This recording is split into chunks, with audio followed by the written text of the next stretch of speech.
ఈ విషయంలో ప్రజలను తప్పుదారి పట్టించాలని చెప్పి ఆలోచనతో కాంగ్రెస్ పార్టీ కుట్టిల యత్నాలు చేస్తూ ఉన్నది. నేను కూడా హైదరాబాద్లో కూడా ధర్నా జరిగింది, బూత్ ధర్నా. బూత్ మోడల్ తప్ప వాళ్ళు సాధించింది ఏం లేదు, దాని పేరే బూత్ ధర్నా. ప్రధానమంత్రి స్థాయి వ్యక్తిని గౌరవించకుండా ఒక కేంద్ర మంత్రి స్థాయిలో రాష్ట్ర అధ్యక్షుడు హోదా కిషన్ రెడ్డి గారి విషయంలో కనీసం గౌరవం లేకుండా బూతులు మాట్లాడేటువంటి ప్రయత్నం చేసేటువంటి ఆ వ్యక్తులను చూసి ఏమనుకోవాలో కాంగ్రెస్ పార్టీ తెలంగాణ రాష్ట్ర ఇన్ఛార్జ్ అయినటువంటి వారు చెప్పాలి, దానిలో పాల్గొన్న ఉప ముఖ్యమంత్రి గారు చెప్పాలి, మంత్రులు చెప్పాలి. మీరు ఆ మాటను సమర్థిస్తున్నారట. ఈ ధర్నాకు మొత్తం ఎపిసోడ్ ఏంటంటే వాళ్ళు బూతులు మాట్లాడినరు అనేది పబ్లిక్ చర్చ జరుగుతున్నది. నేషనల్ హెరాల్డ్ సంబంధించి ధర్నా ఇచ్చారని చెప్పి తెలంగాణ సమాజం ఎవ్వరు అనుకుంటారు. వీళ్ళు బూతులు తిట్టిరు, బూతులు మాట్లాడిన మాత్రమే తెలంగాణ సమాజంలో చర్చ జరుగుతున్నది.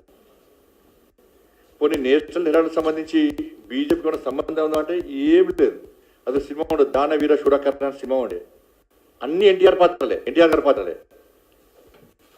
దీనిలో అన్ని కాంగ్రెస్ పార్టీ వాళ్ళే, హీరో వాళ్ళే, విలన్ వాళ్ళే, బ్రోకర్ వాళ్ళే, జోకర్ వాళ్ళే. కాంగ్రెస్ పార్టీ వాళ్ళదే, నేషనల్ హెరాల్డ్ పేపర్ స్టార్ట్ చేసింది వాళ్ళే, దానికి అధినేత ఎవరు? నెహ్రూ వాళ్ళే. నెహ్రూ తర్వాత ఇందిరాగాంధీ, తర్వాత రాజీవ్ గాంధీ, తర్వాత సోనియా గాంధీ, తర్వాత రాహుల్ గాంధీ వాళ్ళే. ఏజేఎల్ పబ్లికేషన్ ఎవరిది?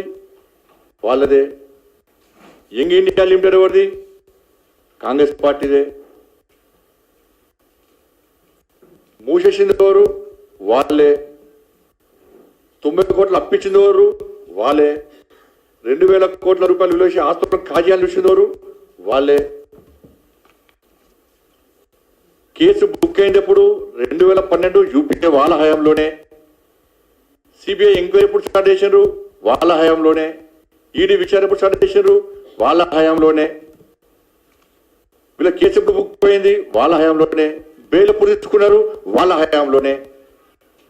ఇక బీజేపీకి నరేంద్ర మోడీ గారికి సంబంధం ఏదో అర్థమవుతలేదు.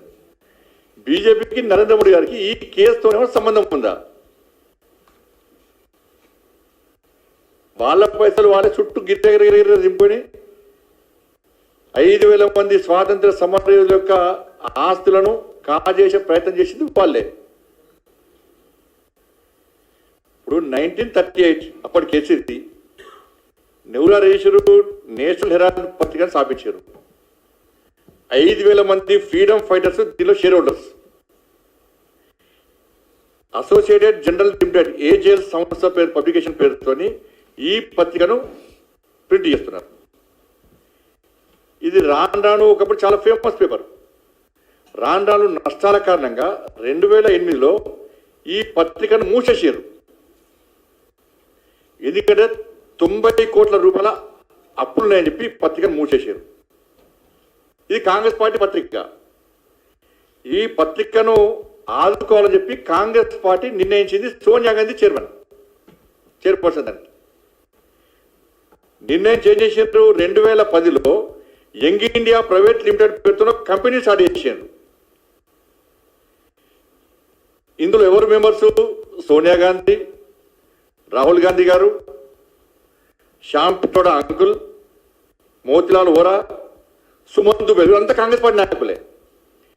దీనిలో సోనియా గాంధీ గారికి 38% షేర్, రాహుల్ గాంధీ గారికి 38% షేర్, ఇంకా 24% ఈ ముగ్గురికి. ఈ యంగ్ ఇండియా సంస్థకి ఇచ్చినాక యంగ్ ఇండియా సంస్థ తిరిగి పైసలు 90 కోట్ల రూపాయలు చెల్లించలేని స్థితిలో కాంగ్రెస్ పార్టీయే యంగ్ ఇండియాకు 90 కోట్ల రూపాయలు అప్పిచ్చింది. తిరిగి యంగ్ ఇండియా కాంగ్రెస్ పార్టీకి 90 కోట్ల అప్పు చెల్లించలేమని చేతెత్తించింది. అప్పుడు కాంగ్రెస్ పార్టీ ఏం చేసింది? 50 లక్షలతో అకౌంట్ క్లోజ్ చేసి పట్టేసింది. క్లోజ్ చేసేసింది. మళ్ళా ఇది కాంగ్రెస్ పార్టీ, అది కాంగ్రెస్ పార్టీ.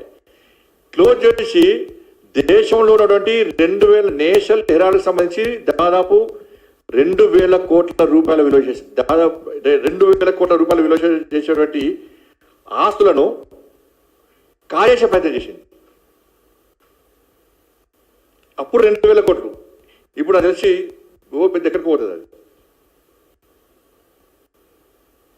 ఇప్పుడు మొన్న 2023లో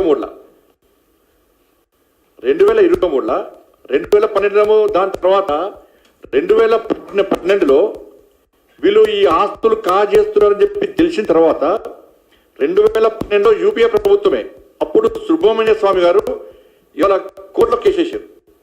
ఢిల్లీలోని రౌస్ ఎవెన్యూ కోర్టులో ఈ కేసు దాఖలైంది 2012లో. 2013లో యూపీఏ ప్రభుత్వం సిబిఐ విచారణకు ఆదేశించింది.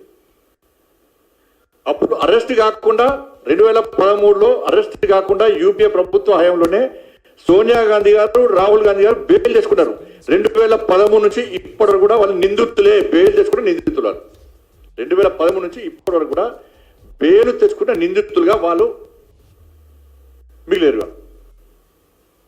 2023లో ఏజేఎల్ సంస్థకు చెందినటువంటి 661 కోట్ల రూపాయల విలువైన ఆస్తులను, యంగ్ ఇండియా లిమిటెడ్ సంబంధించి 751 కోట్ల విలువైన ఆస్తులను ఈడీ స్వాధీనం చేసుకున్నది.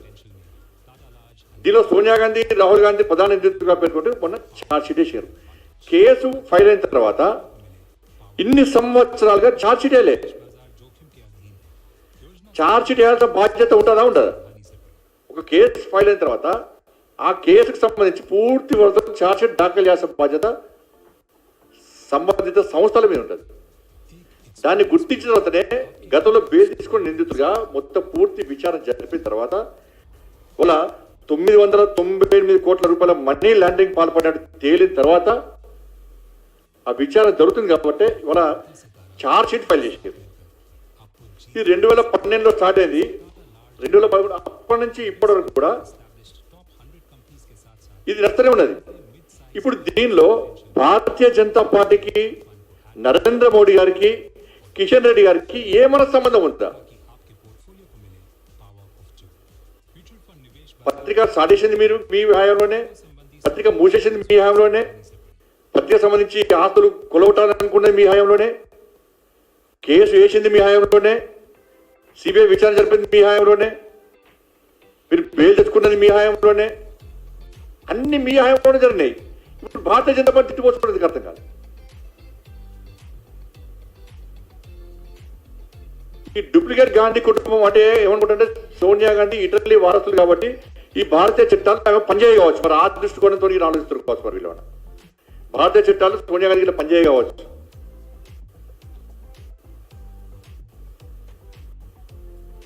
వచ్చేతో రాజ్యాంగ బుక్కు కొడతారు, ఇంకో చేతులమో కోర్టు తీర్పుకు వ్యతిరేకంగా, రాజ్యాంగ వ్యతిరేకంగా వివరిస్తారు.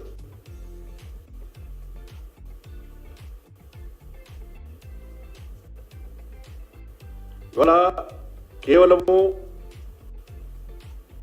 ఈ నేషనల్ హెరాల్డ్ సంబంధించి అసలు తప్పు జరుగుతుంది. రేపు కోర్టు తీర్పిస్తుంది. మీరు తలకాయ ఎడబెట్టుకుంటారు. రేపు ఇది వట్టి పోయేది కాదు. మీరు ఆపితే మేము ఆపితే ఆగేది కాదు. ఇది కోర్టు పరిధిలో ఉంది. రేపు కోర్టు న్యాయ విచారణ జరిపిన తర్వాత వాస్తవాలు చూసిన తర్వాత రేపు తీర్పిస్తే 100% తీర్పిస్తుంది. రేపు తలకాయ ఎడబెట్టుకుంటారు. ఏడుస్తారు. సుప్రీంకోర్టు వ్యతిరేకంగా వీళ్ళ కోర్టు వ్యతిరేకంగా ధర్నా చేస్తారా? ఎవరిగా ధర్నా చేస్తారు? వీళ్ళు ధర్నా చేయాల్సింది జనపద్ దగ్గర ధర్నా చేయాలి. సోనియా గాంధీ, రాహుల్ గాంధీ ఇంటి ధర్నా చేయాలి. ఎందుకంటే ఈ 2,000 కోట్ల రూపాయల ఆస్తులో కాంగ్రెస్ పార్టీ కార్యకర్తల వాటా ఉంది. ఇది కాంగ్రెస్ పార్టీ పేపర్. పోయి ధర్నాలకు అక్కడే చేయాలి. నేషనల్ హెరాల్డ్ సంబంధించి సోనియా గాంధీ గారిని, రాహుల్ గాంధీ గారిని ఛార్జ్షీట్లో పెట్టినట్టే బెయిల్ తీసుకున్నారే వాళ్ళే. మీ ప్రభుత్వాన్ని బెయిల్ తీసుకున్నారు. బెయిల్ తీసుకున్న నిందితులు ఛార్జ్షీట్ కూడా ఏం చేస్తారు?